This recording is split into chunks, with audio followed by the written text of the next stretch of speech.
So just a short announcement before we get into today's episode. Some of you have asked how you could support the show, which we really appreciate. So we've now set up a Patreon page. And Patreon is an easy way for people to donate money to, in this case, our podcast. And if you become a Patreon supporter, of course, you're contributing to making the podcast possible.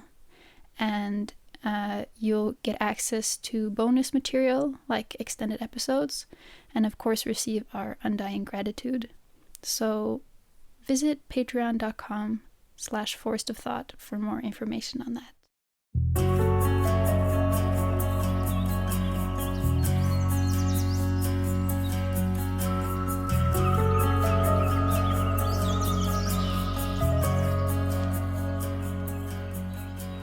Welcome to the Forest of Thought with me, Ingrid Rieser. It's always hard to talk about our connection to nature because the wording already implies that nature is something other than ourselves. But we're going to try in this episode. What would it mean to deepen our relationship with the world and with life itself? Our guide for today is eco-philosopher Per Ingvar Haukeland. The challenge is that when we have the great separation, it's an abstract, so it's an abstraction. There is no separation, right? Because we it's just think only there is. we think there is. Right. So it's our thinking that is the problem that creates this separation. And nature itself is a very difficult concept because we tend to think of nature as something out there, as forest and ocean and mountains and so on. But in certain tribal traditions, there is no concept of nature. It's just home, or it's just what is. It's life, or it's the condition of life, or it's our greater home, or something like that. So maybe we could speak of life instead of nature. Per Ingvar is an eco-philosopher and a community activist, and a professor at the University of South-Eastern Norway. He studies how tradition and innovation can be brought together to revitalize the relationship between culture and the living land, and uses storytelling, eco-entrepreneurship, handicrafts, and outdoor education as methods in his work. One overcast afternoon in early October, Per Ingvar took me up into the forest behind his home in Telemark, Norway. We crossed a small creek and followed the path up to a spot where we strung up hammocks between some sturdy pine trees. Per Ingvar made a small fire with the help of some lichen, birch bark, and his flint and steel. The sounds of birds, the wind in the trees, and the gleeful shouts of the neighborhood kids playing at the forest's edge kept us company. So now we have the fire going. We have the guarantee of a good conversation. I think there's a lot of places where we could start this conversation, but I remember one of the first things I remember talking to you about, I think the first time we met was 10 years ago, almost exactly, when I came here with a course that I was taking, and you took us around the forest and the mountain. And I grew up in the mountains not too far away from here, and I always was very much a mountain girl. Yeah. And I remember you saying that you had always been a forest guy. Yeah. Exactly.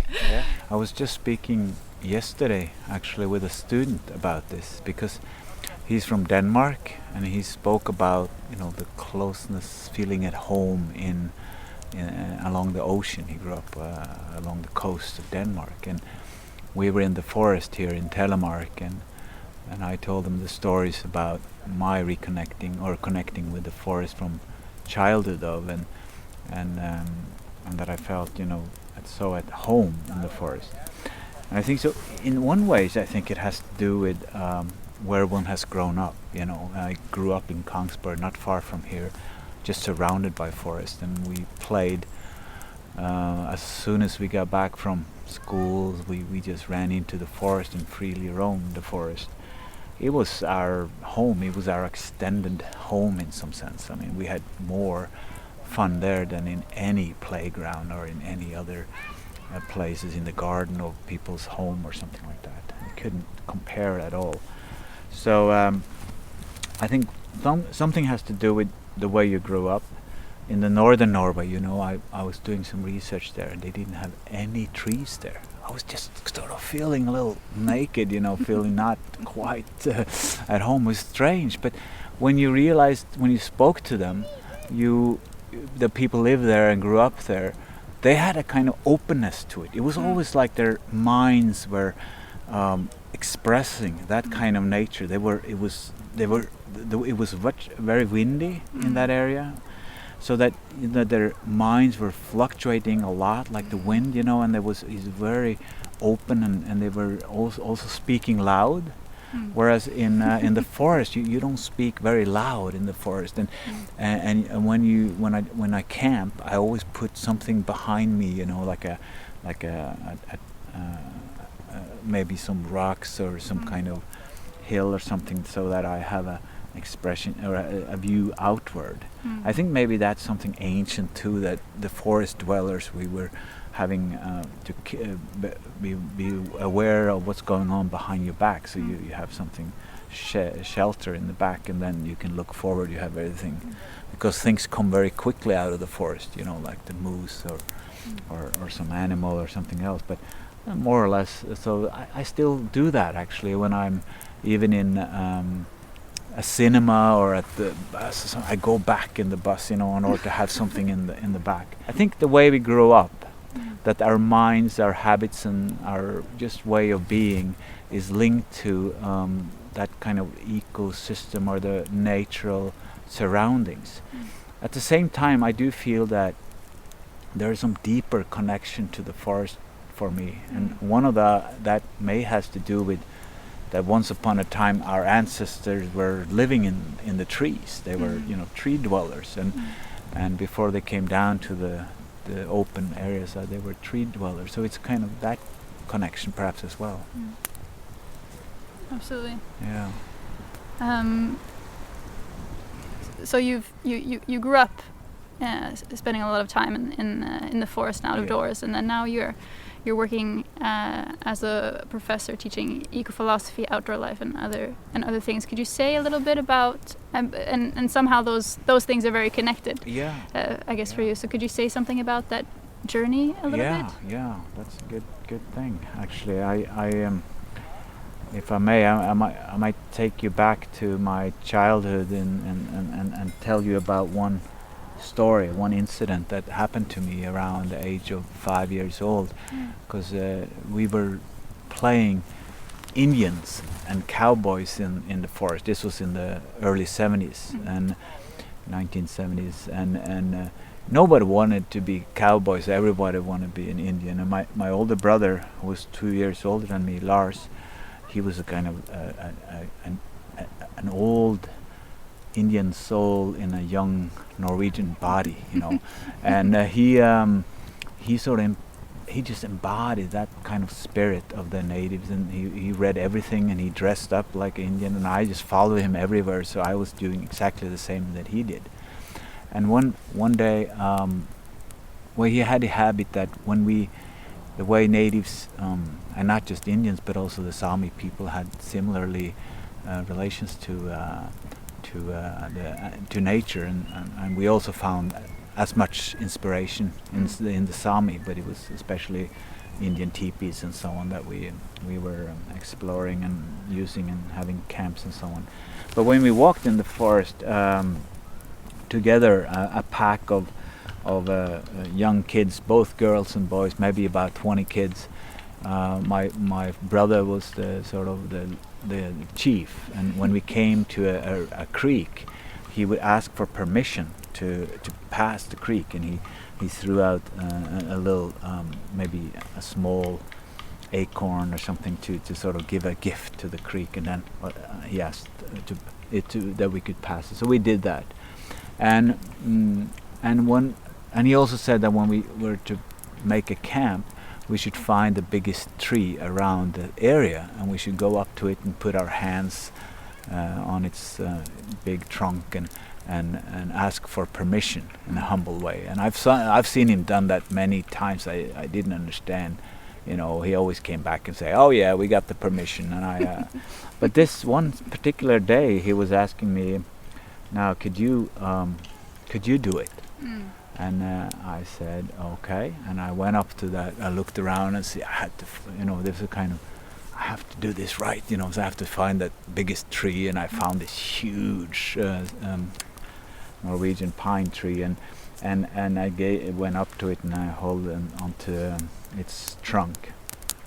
I could feel its skin inside my hand, and it was like just strange at the beginning. And then I closed my eyes and I asked sort of for permission. Could we please camp here, honorable elder of the trees, and so on.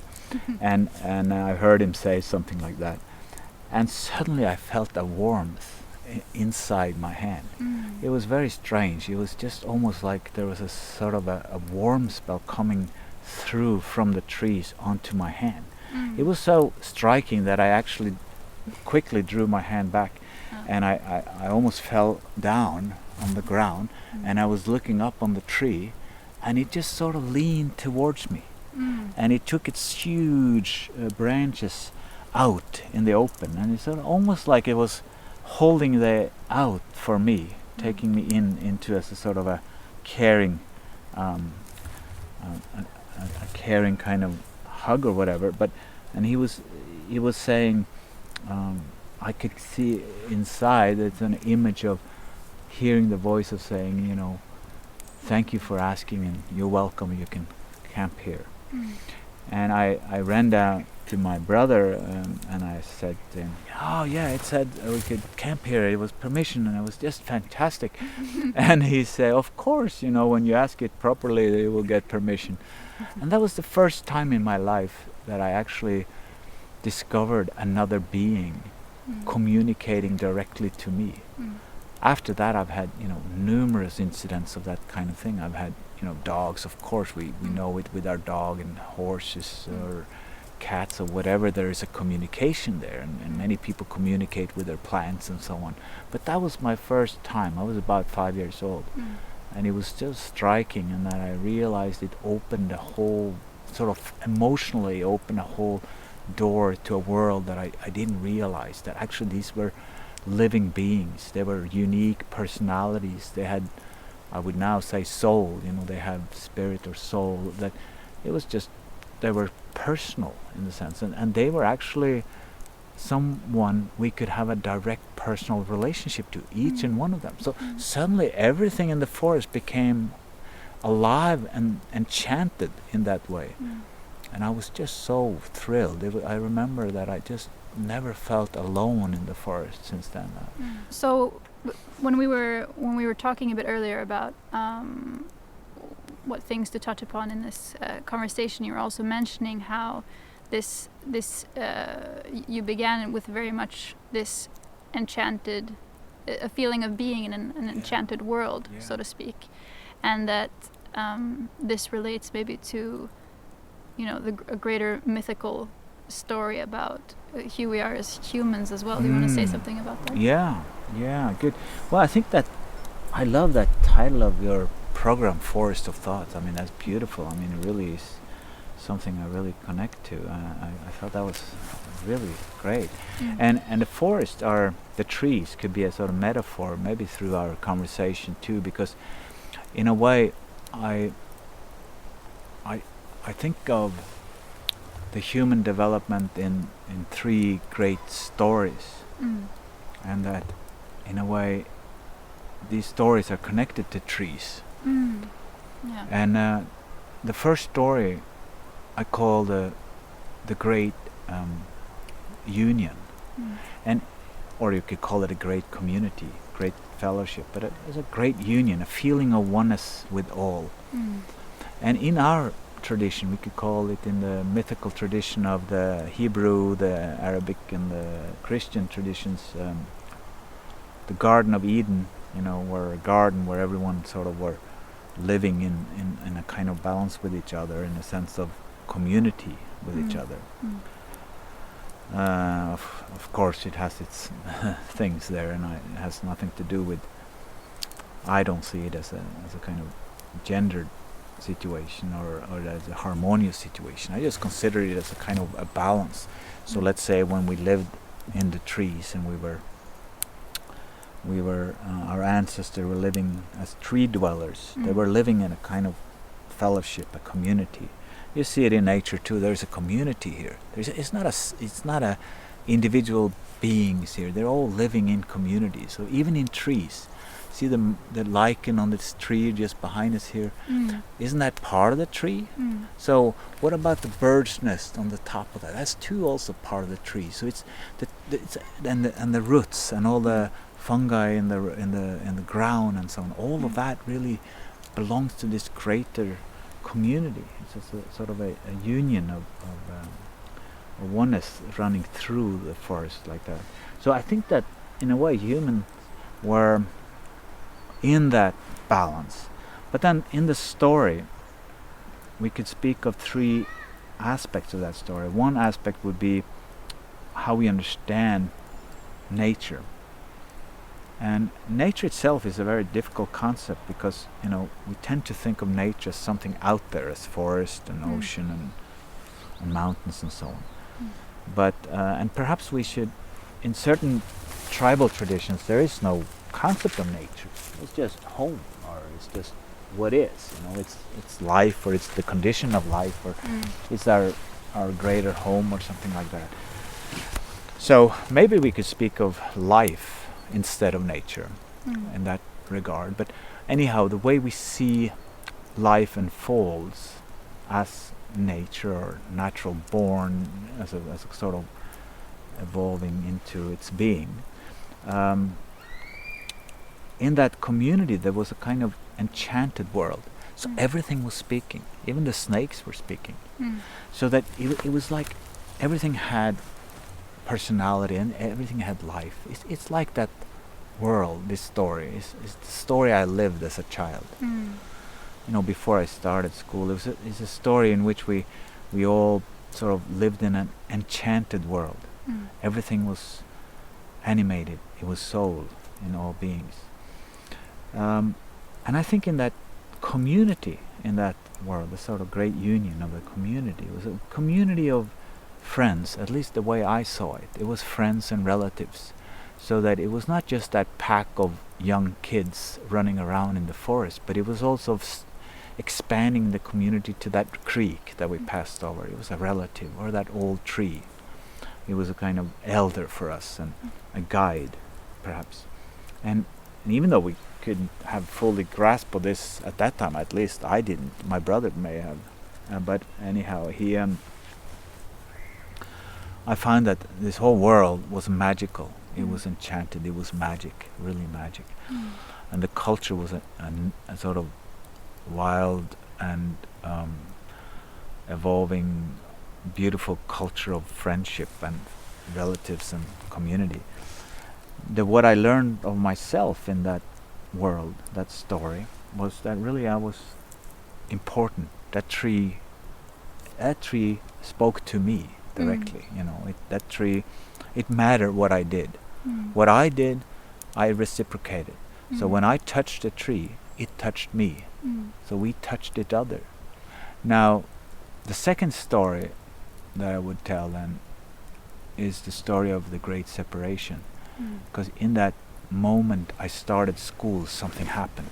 And I've been since very concerned about education, working on pedagogy and education also, because I don't want kids to have the same thing as I do. We are now in the forest, just about 50, 100 meters from my house. I live just at the foothill of Lifjell mountain, and in the forest here I have built up a lot of teepees and camps and stuff for sit spots and so on for my kids, who are now 19 and 18. and now we hear, maybe you can hear it in the background, there's some kids playing in those teepees and those along the creek down there, and so it just continues. It's a very nice, beautiful thing that the children are able to freely roam by themselves in the forest. But when we came to school time for me, something happened. nature was almost objectified. That enchanted world became disenchanted. It was almost like the soul was taken out of the trees, and the beings, our relatives, they were like called birch or pine or lichen or whatever these kind of names and categories were. But for us they were persons. I mean, it was that creek. It wasn't any creek. It was that creek, and it was that pine that was standing there as an elder. And they had just, because of their position, they had the view of life from there. So nature became objectified, mechanized, and industrialized, commodified, all these kinds of words that separates us. So the great separation is really taking place when we start eating of the tree, the fruits from the tree of knowledge. I think it's something happened in our human evolution or development when we started to reflect and abstractly think of ourselves in a sort of distant, maybe separate way. That we are special, we are masters really, so we should be in the center of everything. So that kind of human-centeredness became quite evident in that great separation, and I think that took away our connectedness to the greater sense of community then. So we became disenchanted from this magical world. It became just a world of objects for our purposes, unfortunately. So this is the second story, and I found that my school was training me to this, unfortunately. The third story, which I think is now taking place, and we're in the midst of, and we are speaking of it, and we're living it, I think, too, even though this great separation is still there. And that's what I call the great reunion, because I do believe that, especially from my friend Arne Næss, in the 60s and 70s, his playful ways of reconnecting to nature, in his coining this deep ecology movement, and the movement towards reconnection, really, in some sense. But what he maybe you could say a bit, because I guess some people might not know. Arne Næss was probably Norway's most famous philosopher, at least internationally, I would say, and he was a big part of kind of a reawakening of a ecological kind of consciousness in the West, I guess. But maybe you could, and you worked quite a lot with him. You could say a bit about something about Arne, maybe. Right. Well, yes, for sure. I think that my first meeting with Arne was actually when I was also around 5-6, because when I was around 5, my father built a cabin nearby Ustaose, which is nearby a huge mountain, Hallingskarvet, that also Arne had built his cabin for about 60 years before then, higher up in the mountains. We thought he was a kind of crazy guy living in this mountain. We thought he lived there, and we really didn't. I didn't know him much. We was a little bit scared of him, and so we knew his name and so on. But when I came to the States, I lived in Kongsberg, Norway, until I was 18, and then I left for the States until the Midwest. I took my bachelor there at the Southern Illinois University, and wanting to go to work on international studies, actually. So I wanted to continue with that in University of Oregon. But when I came to Oregon, it was a magnificent feeling to come there. It was almost like coming back home, because the forest and the rivers, and I was missing it. I was always like, it was awakening within me, this kind of relationship to nature. So I just started to roam in the forest and the Cascade Mountains and Three Sisters area. Built a forest or a shelter there out of just wood and moss and so on, and I lived there for 2-3 weeks. And when I came back to the university, I saw there was a course in eco-philosophy, but I was already 3 weeks late into the course, and all the students, they were gonna pick 2 writers or persons within the environmental movement or eco-philosophy movement that they should write about. And there was only 2 names left because everyone else had picked, and it was Arne Næss and John Muir, and now become 2 my heroes in many respects. And Arne Næss, I knew again because of that my childhood in these mountains. And I thought, what has he to say about nature and connecting to nature? I didn't even know about deep ecology that 1989, but I started to read him at that point, and I thought, my God, this is fantastic. He was speaking about the ecological self, the extendedness to ourselves into nature. He was speaking about these deep meetings with nature, and he was speaking of other creatures as personalities, and he wasn't using the word soul, but that they were individuals in the sense of you could connect to them as individuals and spontaneously. And he was speaking mythopoetically at the same time as he was a heavy-duty intellectual, a logician and a philosophy professor at the University of Oslo, and at the same time was opening these doors to reconnecting to nature through deep ecology and what he called ecosophy. So I looked him up. I after a year in Oregon, I said I have to go back to Norway, and I looked him up. And our first meeting, we were speaking about our relationship to Hallingskarvet, and the mountain and its great soul.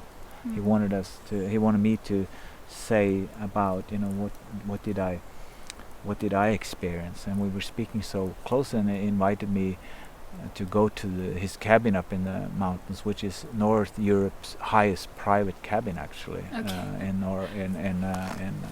northern Europe. It's very harsh climate. The roof has blown off 3 times. And he bought that. He built that in 1937. But anyhow, we went up there, and after that, he said, "Well, you are a cabin person," which is kind of a stamp of guarantee. That's a good approval thing. So he then said, well, you can. You're all right. You're all right. So he invited me actually to share office. So we shared office together for 2 years, from 1990 to 1992. We were sitting on the same desk. He was sitting on one end, long end, and I was sitting on the short end, and we were collaborating. And then when I did my PhD at Berkeley, from 92 to 97, he was coming and visiting me, and then I also realized, especially in the States or English-speaking countries, that deep ecology was, huge.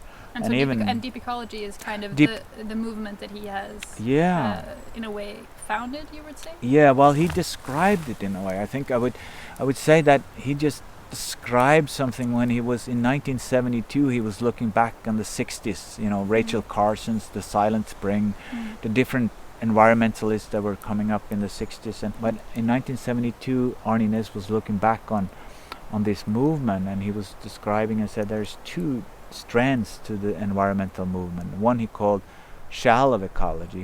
He regrets that word because no one wants to be shallow, but he called them reform ecologists later, would mean that people who are saying it's important to take care of nature because of human purposes. It's good for humans, and let's say take care of the Amazon because there's so much potentially medicine there, and so on, the Amazon forest. And I think that what he felt, it was a kind of anthropocentrism, and that their arguments were more along the lines of technology will solve the answers, or economics or business and so on.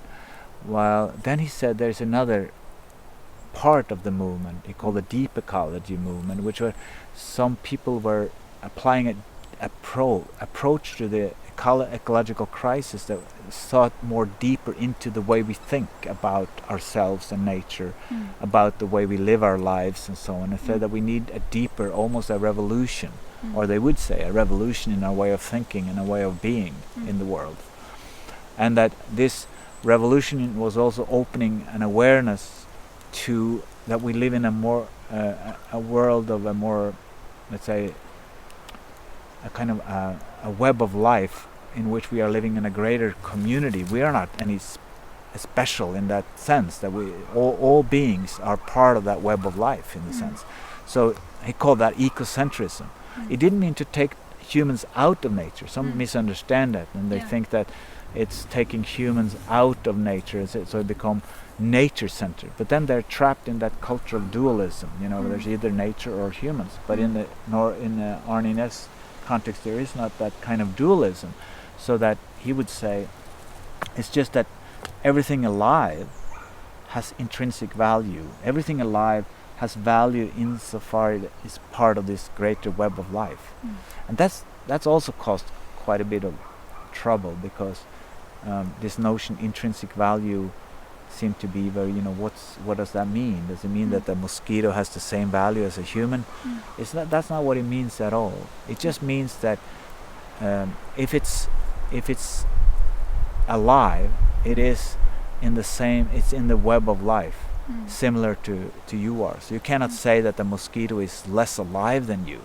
So there's a biological egalitarianism there, which means for him that intrinsic would mean that it has an inner life, and that it has a way of being part of something greater. So it has a kind of personality aspect to it. So maybe maybe like a Carl Jung inspired environmentalist would say it has soul or self. It has a self instead of that. There's a feeling of what it's like to be a mosquito. Yeah, exactly, and that the mosquito has a kind of it has a personality in the sense, so that you can actually in a way get each mosquito is a unique being in some sense. Actually, the great writer in Norwegian writer called Knut Hamsun, who wrote The Growth of the Soil, write a beautiful essay on a fly, a small fly. So he just were playing with this small fly, and you could say it has its own life, it has its own sort of way of being, and you can connect to it. And that's really all he says. That's all Arne Næss says, is that there is a kind of deeper connection to all beings, and that this could be internal. So there's a way we identify with, or we can internalize that relationship to that other, and it becomes part of who we are. It extends our understanding of ourselves. That's what he called the ecological self. And that was quite inspiring for many people, and we felt that the notion that this deeper meeting of identification or reconnecting to the life or personality of another was actually quite inspiring. So when I came back actually from Berkeley, I did my PhD, I wanted to look up that old pine tree who I saw as a child, to honor it. Yeah. Because it started there, I felt. Yeah. So I remember I went up to Kongsberg. I wasn't living, my parents had moved from Kongsberg at that time, but I looked up the place, and I passed the creek, and I couldn't help for just throwing down a small acorn and asking for permission to cross the creek. And I was smiling as I crossed the creek. It felt good. And then I came over the hill, looking out to where the huge pine tree was. And as I came on top of that hill, I looked out, and I felt enormous loss, because it all was cut down. The whole forest was clear-cutted. And it was supposed to be a new place for houses, building, development area. And I was looking out, and I was searching out in between all those dead and broken limbs and torn out of these trees. I was seeking out this huge stump of that pine tree, and I was sitting there, and I felt a sadness, a great sadness, because I felt that in a way we lose something by not seeing this tree, these old elders, and what it had experienced, what it had life. It was just cut down with no knowledge of what it had, sort of its life. And it's not that I am against cutting down trees in order to use it as as a table or something, but it's trying to honor the qualities of the trees. And I see nature or living beings more like a thread of longitude, that it's a kind of a long thread. So we are not just a still image here, but we have a long story, and we all transform in some way. And the trees will also transform. So if the trees transform into a beautiful table or some some boat or something, I think the element, it will feel kind of happy about that kind of transformation. I don't think about it, I can turn into that boat and so on. But maybe if we do not feel sensitive to the qualities and the personalities of the tree, which many craft people do, handcraft people are very sensitive to the qualities of nature's, different elements in nature, and I find when they honor that, when they honor that qualities, I think they honor that tree, and that's part for me a very very beautiful thing.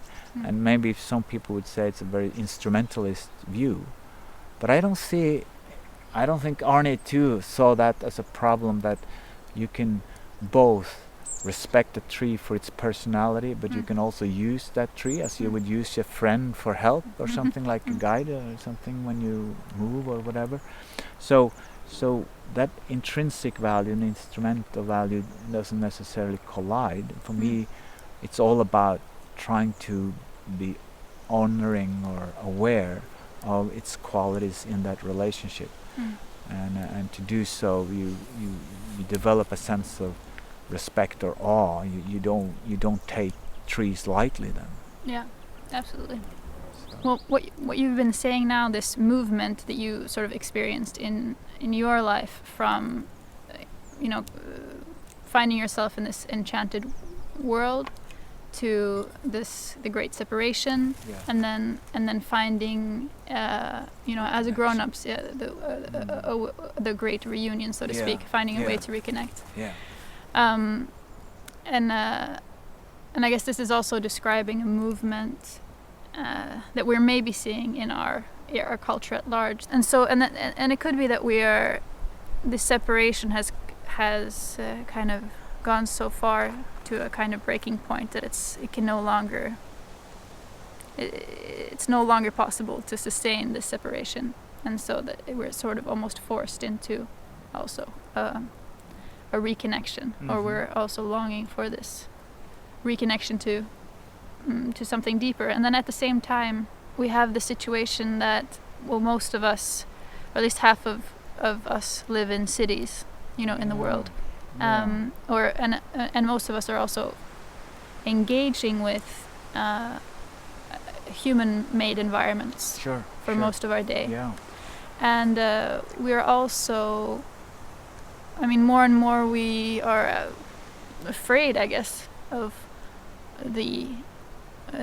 what is not human-made, because we don't know it. A lot of I think a lot of kids today as well, it's kind of like the forest is a place where there are ticks and insects and possibly bears, and it's not necessarily the relaxing experience that or the deep experience that it could be. And so there's also a question of this, how do we what does that reconnection mean in this kind of world that we find ourselves in, and also how we can, well, maybe we should just start there. Let's start there. Good question, good topic. I think that one of the challenges again is that when we have the great separation, it's an abstract, so it's an abstraction. There is no separation, right? Because we just think there is. We think there is. Right. So it's our thinking that is the problem that creates this separation. So for example, there could be a separation between the urban and the rural. For example, you say that nature is out there and we are here in culture. That too is this kind of abstract separation. I don't see any that kind of separation, but I do see a consequence in physicality or in the facticity of the world of this line of thinking, this train of thought, which is very different from your forest of thought. Right. The forest of thought is a kind of a web and a relational dynamism. A train of thought is a sort of one-track mind, and I think that's the thought of separation, is a one-track mind, and it is an abstraction, but it's very, very important to understand and realize that nature is everywhere. There is like with the air. We cannot survive without it. So air is everywhere. So that even in the cities, it is nature is everywhere, of course. But it's something which is very, very important to see and understand. Like when we spoke about the craft person relating to the qualities of the tree or whatever. I think that when we try to form nature in our image in some way, master it, to create someone or something in our image, we are less in tune. It becomes less of a reciprocity. It's not a co-forming. It's a kind of one way, one track. And I think that really imposes a structure or a form onto our life, that all the elements, natural elements in that life, becomes trapped in forms that you don't feel, this is not me. I mean, it's like with the IKEA table, the poor little tree left in that IKEA table. It's that IKEA, that's not me. I don't want to be here. No, it sounds maybe ridiculous, but in one way, it's very mechanized. If you notice that, like you mentioned with the urbanization, is that 100 years ago, in 1905, Norway had its independence. About 80-90% of people lived in rural areas. Now, 100 years after, in 2005, 80% lives in urban areas almost. So it's taken so short. And all in 1905, we lived in a handcraft society. So in a way, we lived in a traditional community where people were attuned to these qualities. The forests were their bank. That's where their money was. That's where their resources was, and that's how they were, because they were dependent on caring for the forest in order to survive. They were in need of that. They couldn't take down the whole forest. That would be total madness. It would be like taking out all your money in the bank at one time to have a great party or something. So that kind of life in the traditional communities were more tuned into the diversity and the qualities of, I would say, natural beings. I think that's what we have lost a little bit. That's part of the great separation. So when we're speaking of reconnecting, there is that other tree in the garden, if we were speaking of the garden, the tree of life. And that has been very important in all Kabbalistic, in all mystical traditions, even Kabbalah and Sufi and other traditions, that they are, what is it? What is the tree of life? What is the tree, the fruits of the tree of life? And I think that's what is all about, reconnecting us to that life force, that vital force, which we are all a part of, which is we are all one. Life is one. That's my intuition.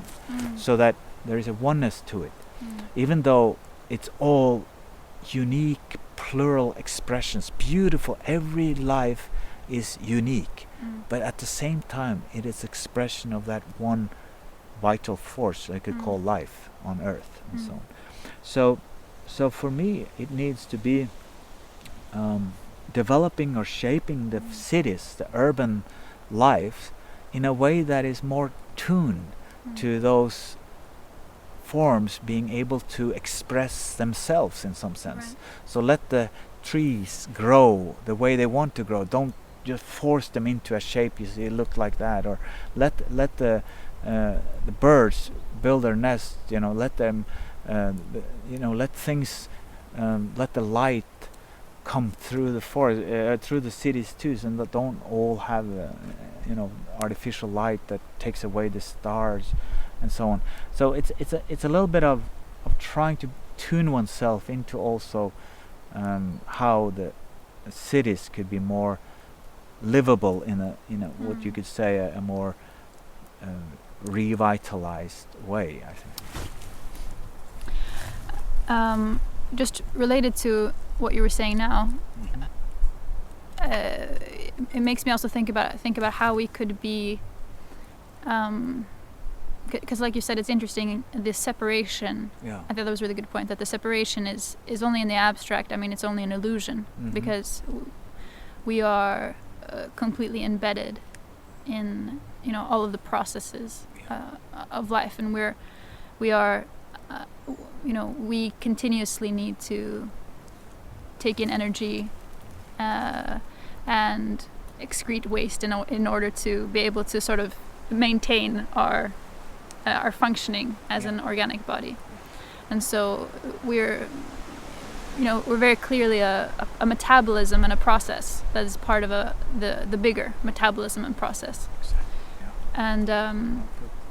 And I think that as you know, I spent about a year living much more up in the mountains than I do otherwise. So living in a cabin to which there was no road, and I think that and what struck me living there was that it was so much easier just to remember how much we're part of the metabolism, because we had to carry water, or if you could see, like, it was after the big forest fires. It was the year after the big forest fires in Sweden, and it was super dry everywhere, and so the well ran dry, and there was very, very little water, and so you really notice where is the water coming from, and how much do I need to carry for today, and of course there's no plumbing, so you're having to deal with your own shit. Right. And that's also a very clear way. It just becomes very obvious that you're a part of this metabolism, and when I'm living in the city or closer to the city, this very obvious relationship is obscured by these things that we have built. Like, it's kind of magical that the water just comes out of the tap, and the shit is whisked away with clean water off to it's someplace. It's a different kind of magic, though, isn't it? It's kind of like, I wouldn't. But it is. It's a kind of we don't. It's not like I know how it works. Exactly. Really. And so. But it's a kind of that magic which says that out of mind, out of sight, out of mind, isn't it? Like that, Right. It's like you don't things see, suddenly disappears. Like a white rabbit or whatever. Or something. Yeah, exactly. Exactly. The water comes out of the faucets like the rabbit out of the top hat. Yeah. And so, but I think that doesn't mean that we can't be aware of our interrelatedness also when we are wherever we are living. Exactly. But I think that it's just much easier. It's just much easier when you're in a place where there's less of this technosphere and man-made things mediating between it. It's easier to remind yourself. And so, but I'm also thinking about how, also in the city, in a city apartment where I used to live, everything around us is also made. I mean, everything in the world is made of the same stuff. It's just composed in different ways, and I mean the cement that or rock that the building is built with is taken from the earth somewhere, and I mean I'm also made of carbon molecules and all kinds of different things. So it is that it's very obvious that we are made of the same things. I mean, a plastic pen is made from oil that's made from leaves that were collecting sunlight millions of years ago. But and so the question is then, just like it's likely like you're saying, I mean, sometimes it's easy to imagine how a tree can more easily retain its quality and express its sort of nature or personality in a handmade cup or a handmade table or something like that. Yeah. And so the challenge, I guess, for us is like, how do you retain then this expression, this quality, also in when the task is much more difficult, say building a big house or good point. It's very difficult to say. One of the things I would say about it is that you're totally right that everything is made of the same elements, but not all things are alive. Have the same Well, they're alive in a sense too. I'm actually quite a radical ontologist on that part, because I learned it from Arne Næss too. Because in a way, you know, the cup that he was using at Tvergastein was certainly having intrinsic value. It was a living being in a way, and the stove that he had brought up there, it has intrinsic worth, and all of that is.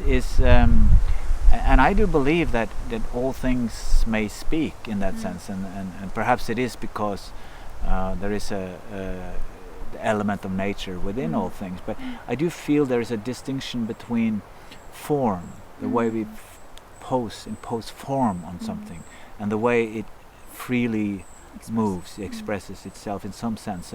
Like I said with the tree, the IKEA table or a handcrafted table. Like what you say about awareness. It's all about an awareness, and I think the awareness of the qualities of nature would be quite different if you see it simply as an idea to your purposes, or if you are working as a craft person would do. If he crafts a table, he would work with the tree, the material. The materiality is a co-shaping, it's a co-forming.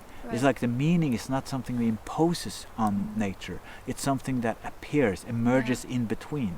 And because that's interesting that you were talking about sort of the natural inclinations, if we should call it that. So if each living thing maybe has a natural inclination towards its development, and the flourishing and unfolding. And I think related to what you said previously, I think maybe an important thing is not to think that we should try to then remove ourselves as much as possible from the equation, because I guess the reaction to the immense destruction that we kind of wrought on the rest of the planet is that we have come to sort of despise ourselves and not trust that we can really be a regenerative force. That we have to find a way of bringing ourselves into the equation that is where we can sort of trust ourselves to be really creating something, our ability to create something beautiful in this process, and not just in the making some. It's easier when you can be in such direct and intimate contact as if you are making something from one whole piece of wood, for example. But bringing that intimacy and knowledge of texture, quality, and something deeper, aliveness into when working with in other ways as well. I mean, I think that is a challenge that we could need to rise to somehow. That's a good point. That's great put. It has something to do with a kind of a new aesthetics in some sense. Is that a way of recognizing the beauty of some things that we are connecting to, and that trying to bring that forth either by letting it be or by co-shaping its force into something like, for example, this spoon that I just showing you here now, which I've carved and out of the wood material, because I didn't have a spoon with me, so I just carved the spoon and trying that this form is co-shaped. I had no idea it would look like this at all, but it in the process of connecting to that materiality, it appeared. The form sort of came into it, and for some people they may say, well, it's not really beautiful. I wouldn't say it's beautiful, but it's a kind of still a kind of aesthetics to it. It has some sense of, I've been sensitive to its lines, to its materiality, to its textures and its different things in order to try to bring forth something. So I feel that what we need for the future to open our doors into that which is hard to see, what the world of imagination is difficult to reveal to us, but what a world would look like when we are living sustainably, nature friendly, and so on.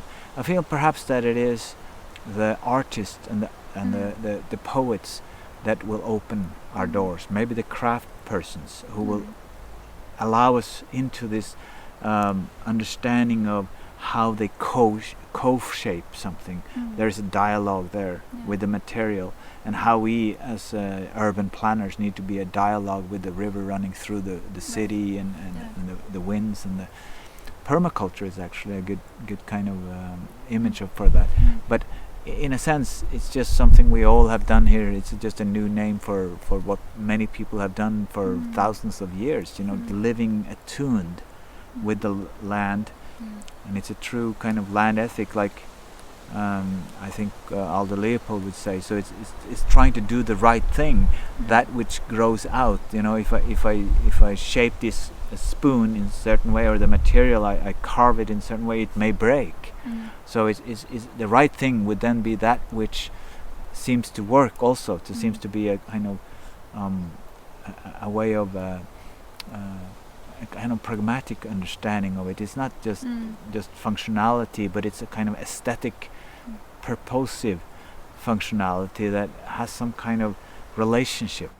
And I guess that was also one of Arne Næss's key ideas, was this everything is possible. Yeah, the possibilism. Exactly. He's called that possibilism, and he was quite a bit of an optimist, but he was an optimist on behalf of the 22nd century, he said.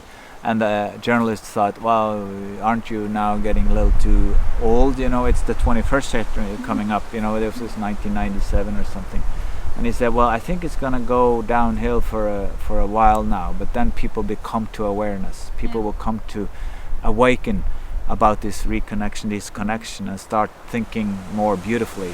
And I think that is perhaps seeing that we humans, by coming back into the web of life, the fellowship, the union, the great community of all beings, we are actually being missed, and we've been missing them in a way, our relatives and so on. I think a lot of people, when I take people into the forest and nature and so on, it's often people speak of a sorrow, almost like some people call it an eco-sorrow or something, but it's like a sorrow that what have I missed, all what I have missed these years, but also a sorrow of what we're doing to this connection. So but that kind of sorrow is also part of life, and so it's a way of healing in some sense. One could say that going through a sorrow process would be also coming back into understanding the true, well, not true, but the values that we are important for us, and that we are caring for these values, because caring for nature, caring for that cup or that tree is really in some indirect internal way caring for oneself. And maybe also, I guess we maybe can't talk about Arne Næss without talking also about his playfulness. Although he was, a professor and working on all these serious things, he was also a very silly guy. Yeah. Well, he was silly in a good sense. He was a homo ludens. He's a playful human. And my first meeting with Arne, he was climbing inside a train, a car. We were driving by train up to the cabin, and he was sitting around, and I was thinking, I'm going to try to find a good question for him, a sort of philosophical discussion. And he asked me, do you want to play? And I said, well, what do you mean? Do you like play in the philosophy, the concept of play, or what you want to discuss what play is, or what it could be or mean or whatever? And he said, no, I just want to play. And I said, he said, well, what do you want to play? And he said, I want to play Follow the Leader. And then he started, to my great horror, to climb inside the train, and he was traversing on the table or on the on the stools, holding up on the hat rack there, and some people were saying, oh wow, this is Arne Næss. Yeah, he's crazy, that guy. That really. But who's the guy behind? So I was actually following him there, following around this cart, climbing. But it was such a fun thing, because on the one hand he was saying, when we came down, finally ended that and sat down again, he said, you remember, Per Ingvar, you have to think that even though life is not a play, it's important to play in life.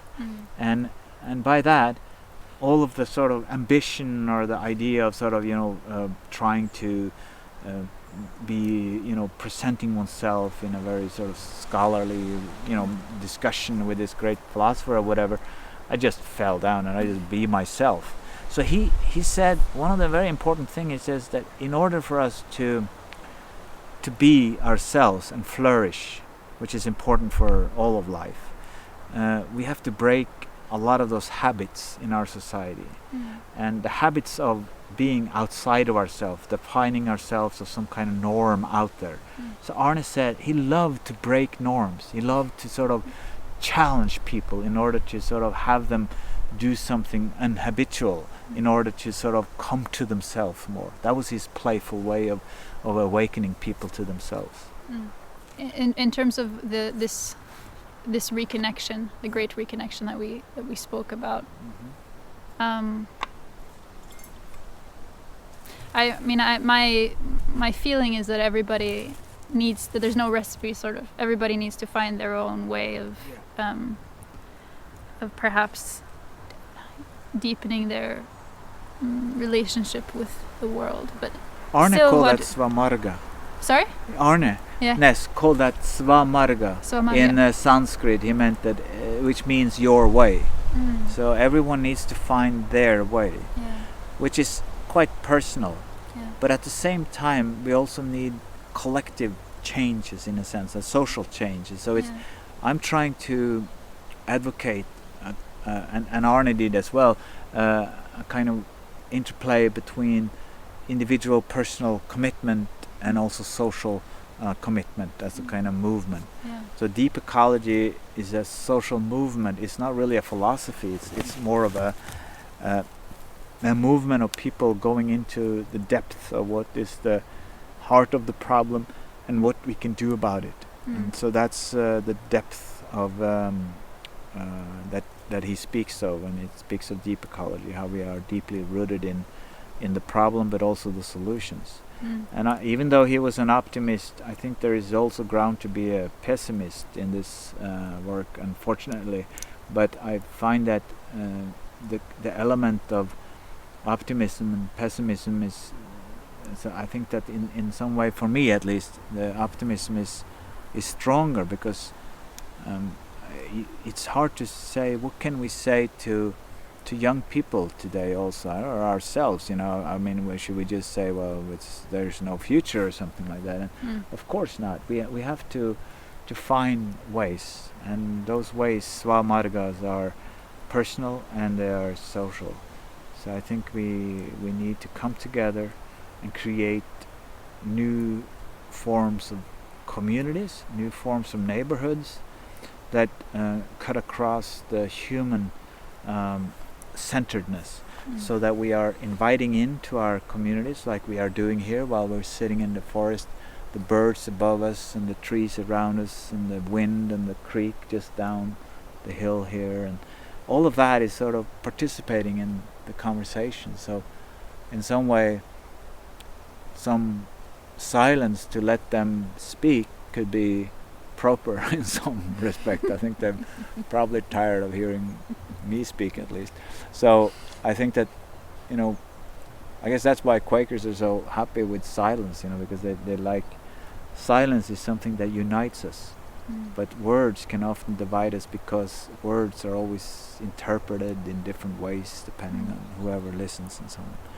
But I hope these words have reached beyond perhaps just the sense of intellectual sense of where they come from, but rather also felt in some degree. At least they are words that are heartfelt, coming out of that commitment to that old elder pine in the forest outside Kongsberg. Yeah, thank you. And thank you to the fire, and thank you for the pines for holding our hammocks. Yeah. Thank you.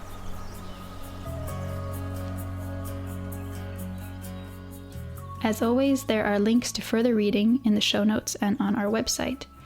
And And there's a longer version of this conversation available on our Patreon page, which is patreon.com/forestofthought. Thanks to everyone who helped make this episode possible, and thanks to Christian Sten at stoneproduction.no for our theme music. We'll be back in 3 weeks with another episode. Until then, take care.